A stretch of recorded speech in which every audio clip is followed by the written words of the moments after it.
I did my graduation in EC. It's not from coding background. After my college, I joined TalentSprint for the course of full stack Java development. I saw a reviews in Google from TalentSprint.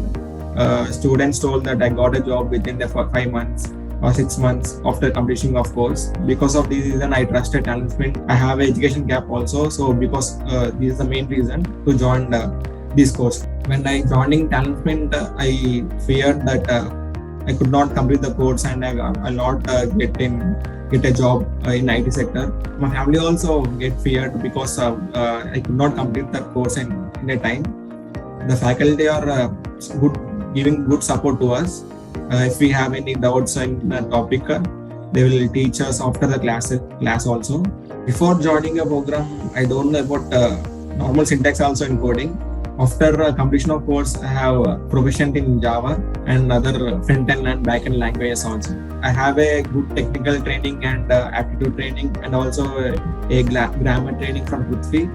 Because of these trainers, I got a job in Enco Software Services as a trainee developer. This is my first IT offer.